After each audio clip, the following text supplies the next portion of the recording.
It's a danger zone. You in the middle of a war, don't leave your banger home.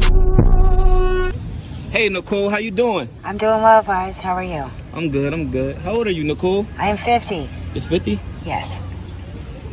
What brings you out here in Kensington, Needle Park? I am, right now I'm waiting to talk to a friend, and I did some running, and I'm hanging with some new friends. Okay. And I'm eating and chilling. Okay. Do you have a choice of drug? I do. What may that be? It is fentanyl. No trank. No trank? It's straight fentanyl? Correct. And not heroin, just fentanyl. How long have you been using fentanyl? 2 years. What introduced you to fentanyl? Myself. Self? Have you had any gateway drugs or anything? I have. Prior to 2 years ago, I have not used drugs for 18 years, but I did cocaine first. Okay, so you had a coke habit. Correct. Was that the first drug you ever used? Yes, it is, and I was 26 years old. 26 years old? Yes, okay. Which I know is not usual. It's usually younger than that, but yeah, that was my introductory age. Okay, you had any clean time? Yes, prior to 2 years ago, I had 15 years clean. Wow. 15 years clean, then relapsed? Or yes. Picked another drug? Correct, picked another drug, and I voluntarily wanted to get high with the absolute intention of doing so. What introduced you to fentanyl? Myself. Did you hear about it and then you was like, I need to try it, or? No, of course I heard about it, and it wasn't like I need to try it. It was, I wanted to try this and see what it's like, and because I want to alter my moods and days. I wanted to just, I was having a bad time, trauma in my life, so I purposely wanted a distraction.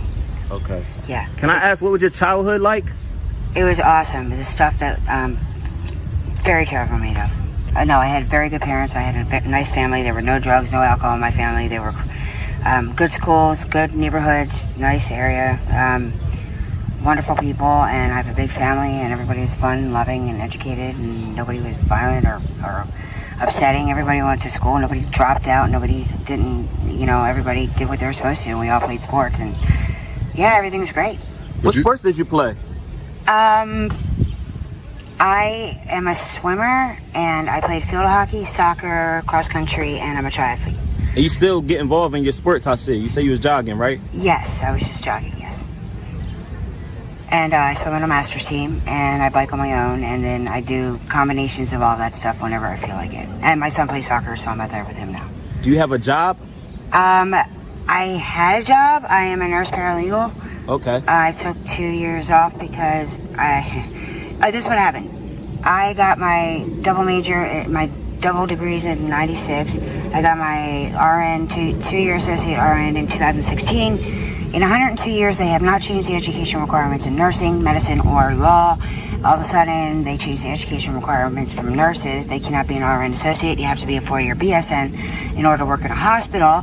So after 7 years of 3 part-time jobs and part-time school to get my RN and raise my kid, and I got the job at Penn Medicine, they told me I couldn't stay. After 1 year, I had to go back to school and finish my BSN, which you have to pay the tuition up front to get the reimbursement, and you have to get a C or better, and each class is about $6,000 to $10,000 because there are a lot of credits, and you have to pay that up front to get anything back. And so that was a bombshell, and I couldn't stay at my job, and that's why I started.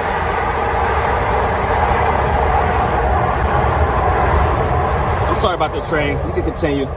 That's all right. Anyway, so that whole thing where I was forced to finish my BSN, and that was just out of nowhere. Like, that's what caused me to just throw up my hands and just say, fuck, F it, I'm getting high. Because, I worked really hard to get where I was, and then all of a sudden it wasn't good enough. And that just really made me angry. So you was hurt from that, right? From the failure? It was like a failure, but not because of my achievement or effort, but because they just decided to change the education requirements, and they're like, okay, well, you did all that, great, and you did a great job, and damn, that means we have to let you work. So I don't know, it's almost like some weird twist of fate just threw a wrench in there, because it's like Murphy's Law, things have to go wrong, but for some, and it shouldn't be that way, but it is. I don't know why it couldn't be happily ever after, but it's just crazy the way it happened. So a lot of nurses that have worked 30 years were forced to go back and get their BSN. It was a big deal. It was a big deal. Huge deal. Yeah. Yep. So since you're not working currently, how do you earn to afford the drugs you use?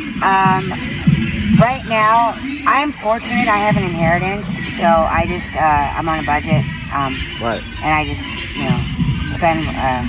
I stick to my budget. I know a lot of people wouldn't, but I stick to my budget. And I didn't want to do 3 bags a day anymore. For 1 year, I did 3 bags a day. Then I went on Sublocade 10 months ago. I've been on Sublocade, so I do 1 bag a day now. 1 bag a day now? Yes, I do. How does the fentanyl make you feel? Sorry, I'll talk in a second. Yeah. I like the fentanyl because it relaxed me and it releases endorphins, so it made me feel euphoric, and it allowed me to just not have to pay attention to anything else in my life. It was all about the drug-seeking behavior and hanging out with people that do that, and just, when you're not on Sublocade, it's all about obtaining the drug and getting high, and it's repeat behavior, and it doesn't stop till you go to bed or forced to go to bed. So, but I had enough of that, and I hate getting sick, so I got on Sublocade voluntarily. Right. Yeah. Do you have any kids? I do. He's 18. I have a son. When the last time you seen him? 6 months ago. He's with his father. He's a what? With his father. He's with his father? Mm-hmm. How do you feel with you being, out in these streets using? He doesn't know. He doesn't know? No, correct. And that's intentional. So I've seen him 6 months ago. We just told him I moved to Philadelphia, and Mommy's taking a break, and she's going through some stuff, and that she'll be back soon. And that's true. Where are they currently staying? They live in Downingtown, Pennsylvania, which is in Chester County. Okay. Yep. So, yeah, we don't want to discuss or introduce those ideas to him. Right. I understand. Yeah, so. Not that what I'm doing is right, but one day I'll talk to him about it, but he doesn't need to have that in his head. So, right. Yeah. Are you currently homeless, or you have somewhere to stay? I was homeless for 8 months. I got housing, so. You got housing, okay. Yeah, I'm a weird one because, like most people, I'm really. I made it a point to learn about everything, like what's available, what help is there, how to get on the list, how to get housing, and what to do, who to talk to, and I made it a point to go do all that and do everything they told me to do, and they said nag them every day, so I nagged them every day, and I got into the shelter, and I got my housing program, and so there it is. So if you being on drugs, you still got the intelligence to put you in better positions than other people, right? Absolutely. I can return to my life pretty much anytime I want, as long as I don't get in trouble by the law. So, Stupid trained again. But I'm fortunate, but at the same time, I earned it because like I said, I didn't use till I was 26, so I was the girl in school who studied hard and got straight A's and got into college. And, you got straight A's? Yeah, and 2 academic scholarships. I have a double major and double degree, and then I was in the Navy, but, You was in the Navy as well? Yeah, 6 years out of it. Yo, thank you for your service. Thank you. 6 years active duty and honorable discharge, and I worked as an intelligence officer. But, yeah, so I did all the right things in the beginning, so not that this is the right thing to say, but I can afford to take a break. Right. Not that I'm justifying that, because I'm not. What so I'm doing is wrong. Right. So were you a officer in the military? I'm a second lieutenant, yes. A second lieutenant? Correct. Wow. I completed ROTC when I was in college. Wow. Yeah. Was there drug use in the military back then, or no? No, not at all. No. Okay. No, I did not use until I got out of the military, so. Okay. Yep. Okay, so you're a veteran, honorably discharged. Correct. Wow, Yeah. So you're a tough one. I am. Yeah. So, I need to amend it, though, because I did start at 26 years old. I didn't get in the military until I was 31. So, I dabbled in the drug at 26, like when I was home for a holiday. I did not use it again for 3 years, because I went back to my service duties, and then when I came home, I just jumped in the habit, and that's, it put, for a duration of time. So that's how that happened. Wow. Yeah, so, right. What would you tell a young girl or guy that just starting, dibbing and dabbing with the drugs, running the streets? What advice would you give them? I would give them the advice of, if you're gonna, you can't tell, nobody can tell an addict to get off to the addict has to want to get clean themselves. Right. You can give them information. Don't nag them or abuse them in any way, because it's not going to help. It's only going to make it worse. I would give them to stay where you are in housing of any kind, if it's your parents or your friends. If not, find it, seek out information about it, and go obtain that first and foremost, because without housing, you're never going to get sober. Right. You're not even going to want to think about getting sober until you get housing. Right. So that's my first recommendation. So don't sit there and say, I'll be out here, I'll get sober, and then go get housing. It doesn't work that way.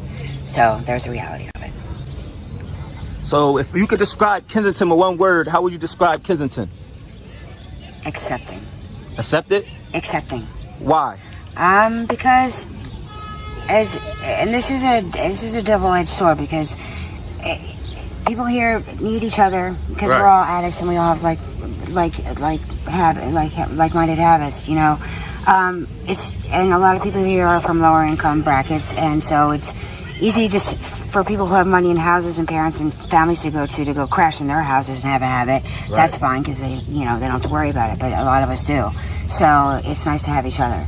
I know it's probably oversimplifying things, but it's a really good thing in a bad situation, and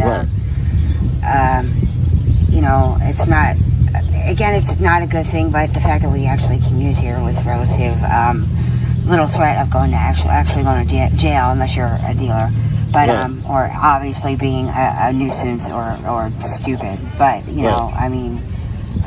And it's not justifying it, but it's going to happen somewhere, and at least here we can control it a little bit. I'm sure it's going to be put to an end, okay. And as it should be. I mean, I'm not justifying this; it's not the right thing, but for now, for what it is, it's a place to go, and until something changes, I mean, that's you have to take the good with the bad. Right. The bad being the drug use and the drugs, and but the good being that we have each other in a sort of a safe place. And I know it sounds weird to say about Kensington, a safe place, but actually it is. If you're, like everywhere else, you're not stupid about it, and just be careful who you hang out with and where you go and what you're doing. I mean, just be smart. That's all. Don't seek trouble. Don't start fights. Don't get loud with people. Right. Because there's always a bigger fish. Always a bigger fish. And you're not the biggest fish, trust me. However big you think you are, or loud or badass, there's a bigger one, and they're going to come after you. So just check yourself. I see you got the jewelry. Are you a jewelry person? Yes, I'm a jewelry. Well, I've had these from I inherited these from my mom. Okay. But yes, I'm a jewelry. Okay. I like the watch. Can you show the watch? Can you show them the watch? Yeah. Okay. Butts down. Yeah. Nice and cool. Thank you. I just want to let you know that I appreciate everything. I appreciate you speaking out to the people. We're going to pray for you. Thank you. You're welcome. Thank you for being honest with us. You're welcome. You might save someone's life, somebody watching this. Yeah, and I would like to say, if you do have a habit, that's fine. Take it easy on yourself. Hopefully, if you have family that will support you, stick with that. But find out what's available to you for help and guidance. If you're not ready to use it yet, just have it in a notebook somewhere, so when you are, you'll be able to, go to it and have names of people that you can call and talk to. Thank you so much. We'll be praying for you. All Time Media. Bye. Bye.